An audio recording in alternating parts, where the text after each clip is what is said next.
Nós temos o prazer de estar recepcionando nos estúdios da TV Prevê, pela primeira vez, a doutora Ana Cláudia Pires Ferreira de Lima, que é juíza do trabalho e coordenadora do Juizado Especial da Infância e Adolescência do Fórum Trabalhista aqui de Bauru.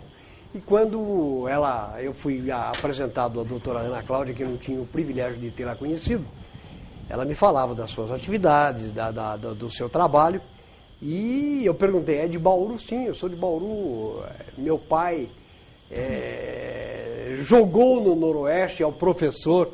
E eu falei, ela disse, filho, o meu pai é o Gualberto. Falei, nossa, já caiu a ficha na hora. Aí já entrevistei seu pai, já no começo da minha carreira profissional, transmitindo futebol aqui em Bauru, transmiti muitos jogos do Gualberto, da época que tinha Navarro, que tinha Bassu, que tinha Gualberto, que tinha, enfim, todos os craques daquela época do saudoso Noroeste. Ela falou, mas eu não entendo de futebol. Eu falei, não tem problema não, aí você fala qualquer coisa depois. Sim. Doutora, prazer em tê-la aqui. É uma alegria muito grande recepcionar pela primeira vez a senhora na programação jornalística da TV Prevê. Seja bem-vinda. Muito obrigada, doutor Samuel. O prazer é todo meu. É uma satisfação estar aqui. E também recebo com carinho essa alusão ao meu pai, né? Eu sou filha de professores, educadores que sempre valorizaram o ensino e é uma alusão muito grata. Bom, eu sei que você não quis partir para o esporte, mas partiu para a intelectualidade do professor Gualberto Pires. Sim, eles... Um caminho alternativo. Meu pai sempre falou que o ser humano tem que ter um equilíbrio, né? Entre corpo, mente e espírito. E ter bom senso para tudo, né? Bom, já que nós estamos conversando, e eu até contei que durante muitos anos nós tivemos aqui como colega da TV Prevê, a então juíza do trabalho, a doutora Cristina Mattioli, que apresentou um programa ao lado do saudoso mandalista durante muito tempo. A doutora Cristina Mattioli, que outro dia nós falamos por e-mail, ela está aposentada hoje, ela é desembargadora da Justiça do Trabalho e que prometeu, na primeira oportunidade, vir a Bauru. Falei, só que não venha de moto. Ela falou, pode deixar, não vou com a minha caminhonete. Mas eu queria que a senhora contasse um pouquinho do seu trabalho, a senhora que é bauruense, que trabalha na primeira vara do trabalho aqui de Bauru, dissesse desse seu trabalho. Daqui a pouquinho nós vamos falar sobre as atividades e as campanhas que a senhora está capitalizando e capitaneando aqui com relação ao trabalho infantil. Sim, como juíza da primeira vara, nós julgamos as ações trabalhistas propostas, né, pelos empregados em face de seus empregadores ou tomadores de serviço. Num primeiro momento, nós tentamos uma conciliação entre as partes, né? A conciliação é a melhor forma de compor um litígio. Inclusive, nós teremos a Semana Nacional de Conciliação de 13 a 17 de junho. As partes, os advogados podem pedir, né, direto no site do tribunal ou no Fórum Trabalhista que insiram, que o juiz designe uma audiência de conciliação para tentar novamente uma composição, que é possível a qualquer tempo, mesmo em fase de recurso. Não sendo possível a conciliação, o juiz colhe os depoimentos das partes, das testemunhas, observa as provas documentais, se for necessário designa a perícia para então proferir o julgamento. Bom, hoje a justiça do trabalho foi mais rápida que a justiça comum, ela foi sempre mais célere. Hoje, com esta informatização da justiça, ela está mais rápida ainda, continua à frente da própria justiça comum em termos de prazo. Esse investimento no processo judicial eletrônico foi um grande avanço, porque não há mais aquela demora em esperar a juntada de petição nos autos físicos do processo, né? Então, todo aquele tempo que era necessário um servidor para desempenhar essa função, então é tudo automático, né? Peticionamento eletrônico já vai direto conclusos para o juiz, então tornou mais célere o trâmite processual. Aquele negócio de ação trabalhista que eu vou empurrar isso com a barriga durante 10, 15 anos, acabou, doutora? Não temos mais? Ou ainda tem caso que demanda um longo prazo para a sua resolutividade? A fase de conhecimento é muito célere. O grande problema, o grande gargalo da Justiça do Trabalho é a fase de execução. O processo estanca na fase de execução quando não se encontram bens do devedor, né? Então, há toda uma fase de pesquisa patrimonial do devedor. E a Justiça também está avançando através dos sistemas eletrônicos de pesquisa, os convênios junto com a Receita Federal, quebra de sigilo, com pesquisa da busca do patrimônio, transferência de bens, para efetivamente, se não houver quitação voluntária da dívida trabalhista, para se penhorar o patrimônio do devedor para a quitação efetiva do processo e pagamento dos direitos trabalhistas. Bom, qual é a finalidade de juizado especial da infância e da adolescência do Fórum Trabalhista? A finalidade do juizado é concentrar todas as ações trabalhistas promovidas por menores de 18 anos. O Tribunal Superior do Trabalho se comprometeu a cumprir, né, a Convenção da Organização Internacional do Trabalho de erradicar o trabalho infantil no Brasil até 2020. Né? E com isso, todos os tribunais regionais do trabalho também criaram um comitê de erradicação do trabalho infantil, e o nosso tribunal da 15ª região, sediado em Campinas e com jurisdição em todo o interior do estado de São Paulo, mais de 600 municípios, criou 10 juizados da infância e da adolescência na área trabalhista para combater essa causa. Então, além de concentrar essas ações, né, o juiz acumula a vara normal e também é coordenador do juizado, e a finalidade maior é promover um diálogo com a sociedade, com os demais órgãos públicos, entidades sem fins lucrativos, na defesa da criança e do adolescente. Então, para promover a implementação do ensino integral nas escolas, né, propiciando o ensino para a criança, principalmente no ensino fundamental, né, aumentar a carga horária até 7 horas por dia. A criança na escola ela vai ter oportunidade de educação e não vai ser aliciada para o trabalho. Perfeito. Normalmente o Conselho do Tribunal de Justiça lança a campanha de combate ao trabalho infantil. A senhora irá coordenar a campanha da região de Bauru. Qual é o tema e a finalidade da campanha este ano? O tema deste ano é o incentivo à contratação de aprendizes. Toda empresa de médio e grande porte tem obrigação de cumprir a cota de aprendizagem. O que é essa cota? Ela tem que contratar de 5% no mínimo do número de seus empregados até 15% no máximo, tem que contratar aprendizes. Uhum. E esta campanha, como é que ela é executada, como é que ela é dirigida e como é que ela é formatada?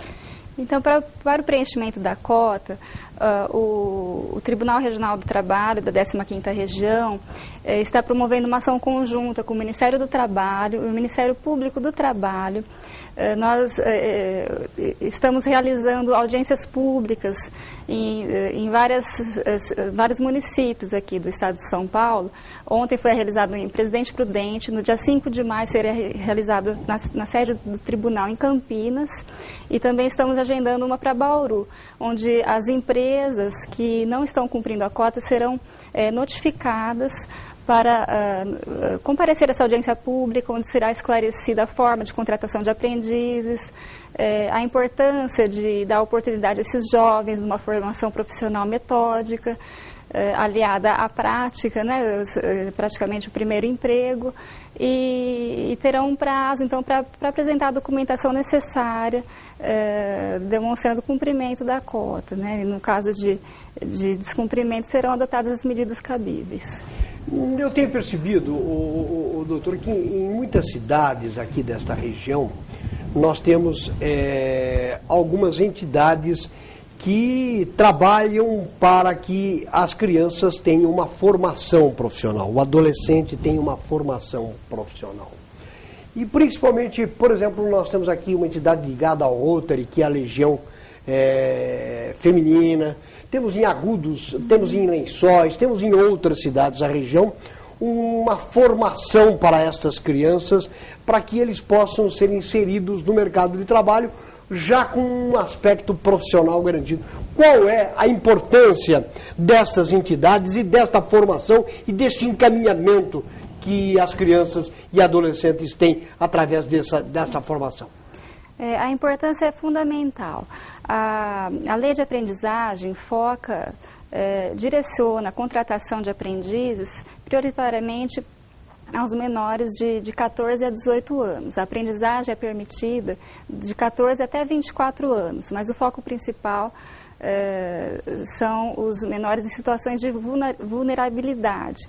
Então, as empresas devem procurar o Sistema S, né, Serviço Nacional de Aprendizagem, através do SENAI, SENAC, não havendo oferta de cursos para cobrir a demanda, também pode procurar as entidades que desenvolvem um papel fundamental, né?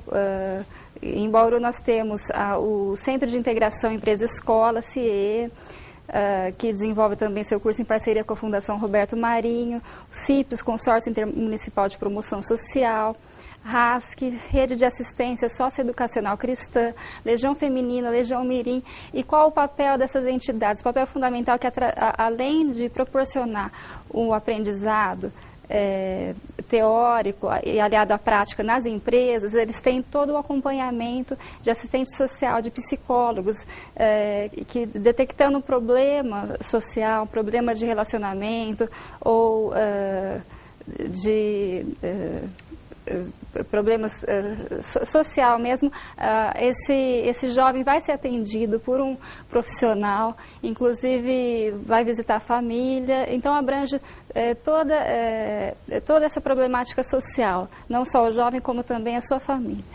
Nós falamos do aspecto positivo do encaminhamento deste jovem, deste adolescente na vida profissional, através dessas entidades e através dessa formação profissional. Eu pergunto agora, no Brasil existe um abuso de trabalho infantil? A senhora tem dados e números a esse respeito? Sim, infelizmente no Brasil ainda existem 3.300.000 crianças trabalhando de forma irregular. Esses dados são do IBGE e abrange aí até a faixa etária de 18 anos. Né? Então, a pesquisa aqui do TST diz que 80% desses jovens poderiam ser contratados na forma de aprendizagem. Então, aliado à iniciação prática do trabalho, teriam assegurado a sua formação profissional, né, educacional. E em Bauru há denúncias sobre o trabalho infantil? O IBGE, através da pesquisa do IBGE, consta 700 menores trabalhando em situação irregular, mas a maior dificuldade é detectar onde que se encontram esses jovens, porque o trabalho irregular é feito de forma clandestina. Então, sendo constatado o trabalho de menores de 14 anos, no Brasil é permitido o trabalho a partir dos 16 anos, salvo na condição de aprendiz. Então, a partir de 14 anos, o adolescente pode trabalhar, desde que inscrito num curso de aprendizagem, todo regularizado. Então, havendo denúncias, deve-se procurar o Conselho Tutelar. Tem o Disque 100, fazer a denúncia, para que haja esse atendimento, a Secretaria do Bem-Estar Social e quem pode, a facilidade maior de detectar o trabalho infantil através dos professores, né, vendo problemas com a criança, baixo rendimento escolar, fadiga, maus tratos, também deve encaminhar esse problema ao Conselho Tutelar. A realidade aqui desse trabalho infantil na região sudeste, que é considerada ao lado da própria região sul, talvez a mais avançada economicamente, tecnicamente aqui no país, é diferente esse aspecto aqui na nossa região do que em outras regiões, porque é sabido que em muitas regiões do Brasil a exploração de menor, talvez, eu não sei se esses números confirmam, são mais elevados. Sim, infelizmente no Nordeste e Norte os números são mais elevados, são detectados casos maiores de prostituição infantil e esse quadro precisa ser mudado. O que é muito triste. Sim. De que forma a Justiça pretende colaborar para o cumprimento das cotas de aprendizes? Porque nós temos visto ao longo desses últimos anos muitas crianças, muitos adolescentes estampando uma camiseta com escrito menor aprendiz. Ou seja, é inclusive um trabalho que é sério, feito em muitas empresas e que estão dando encaminhamento profissional para essas crianças, esses adolescentes. Sim, além dessas ações de incentivo à contratação de aprendizes, no caso de descumprimento, a Justiça do Trabalho recebe as ações civis públicas, né, exigindo das empresas o cumprimento dessas cotas.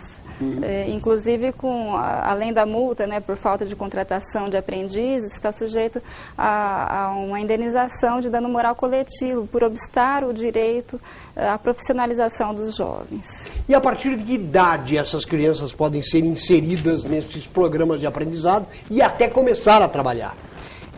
A partir de 14 anos, dos 14 aos 24 anos, é permitida a contratação de aprendizes. É um contrato de duração máxima de 2 anos, a carga horária é de até 6 horas, né?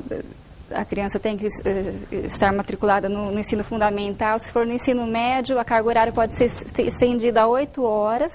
Nessa carga horária tem que estar inserida a parte prática e também a parte teórica. O que diz a legislação para a contratação desses menores? Essa contratação, então, deve ser feita através das empresas, né, do Sistema Nacional de Aprendizagem ou as empresas sem fins lucrativos. Que normalmente é uma legião bancada ou pela Prefeitura ou pela Secretaria de Promoção Social do município, sim, ou até mesmo por uma entidade religiosa ou uma entidade filantrópica ou social ou um clube de serviço da cidade, sim, como é o Rotary, que faz isso em muitas cidades do país inteiro.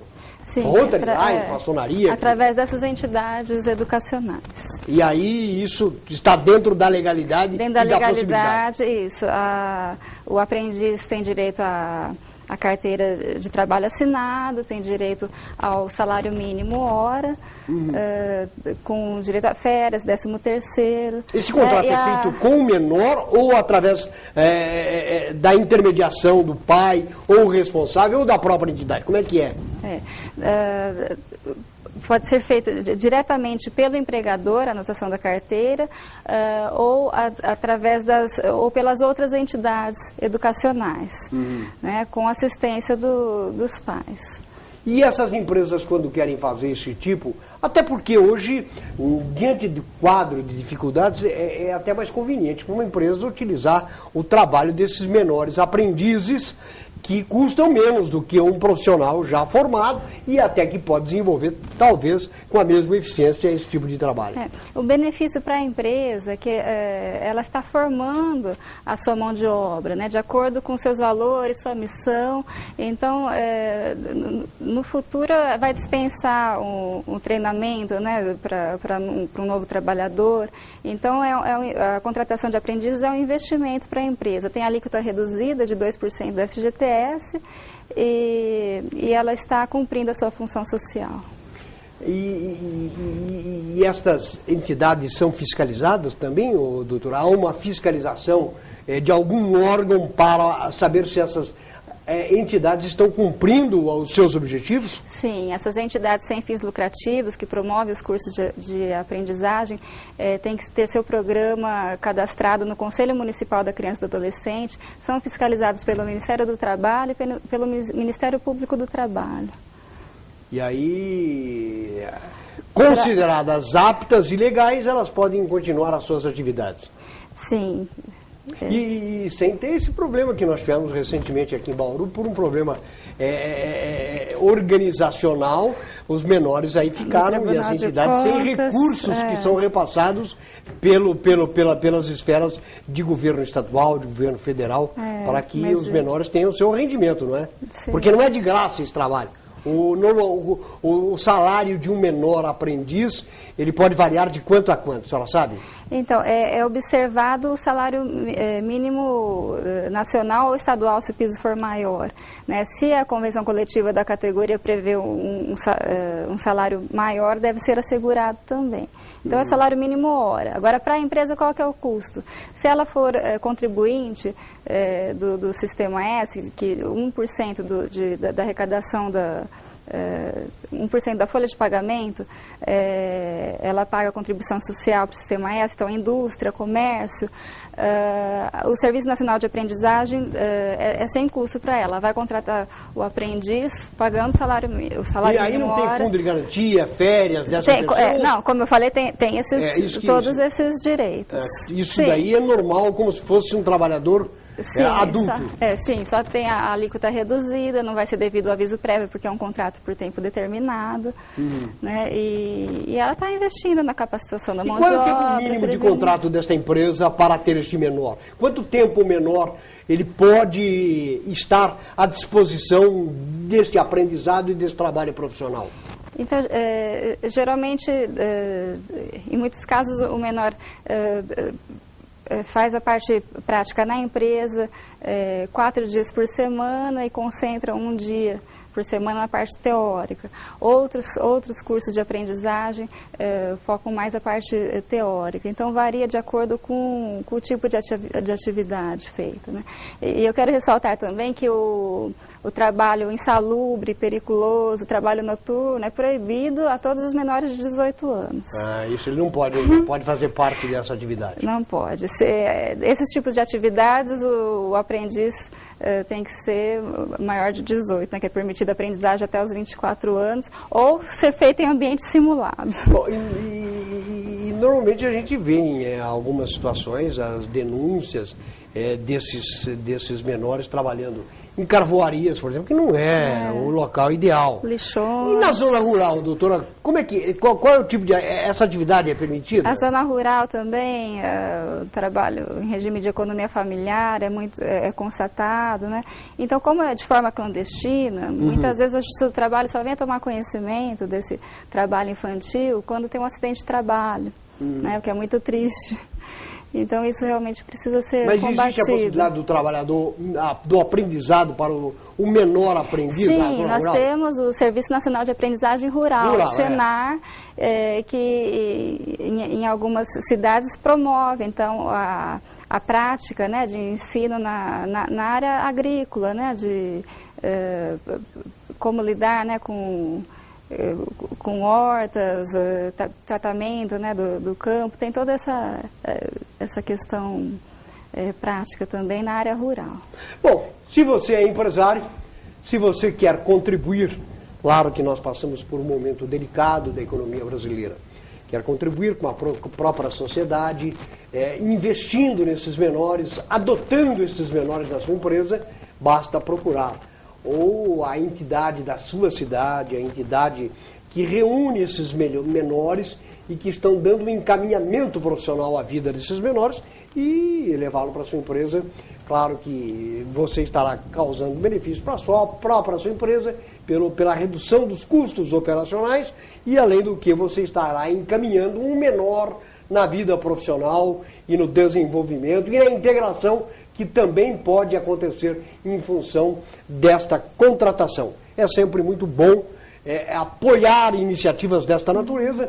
E, doutor, eu não tenho visto aqui no Brasil, mas eu tenho visto principalmente nos Estados Unidos, onde eu tenho familiares e estou lá constantemente, esse mesmo trabalho que é desenvolvido para menores, lá fora é desenvolvido para idosos.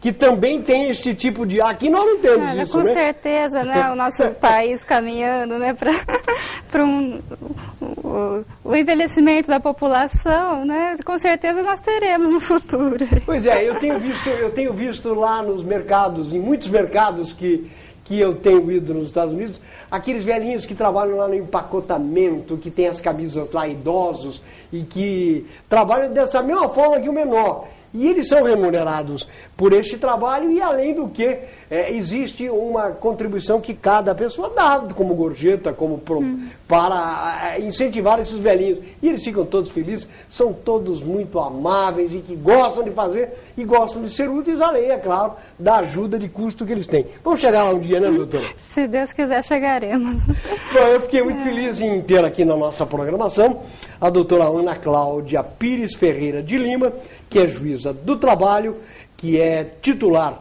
da primeira vara do trabalho e que está aí numa campanha para o trabalho especial da infância e da adolescência.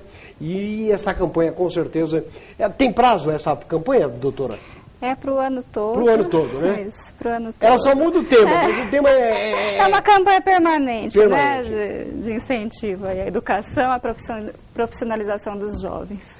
Eu quero agradecer a senhora e, claro, outras vezes estaremos chamando a senhora para falar sobre este tema, que é sempre muito importante, e até como orientação para os pais, para as famílias e também para os menores. Muito obrigado pela gentileza da senhora se deslocar até os estúdios da TV ProVê e poder falar sobre este assunto. Muito obrigado pela sua gentileza. Eu que agradeço pela oportunidade, doutor Samuel. Muito obrigado. Muito obrigado à doutora Ana Cláudia Pires Ferreira de Lima, juíza do trabalho, que participou do nosso enfoque regional deste nosso programa jornalístico, que é de prestação de serviço.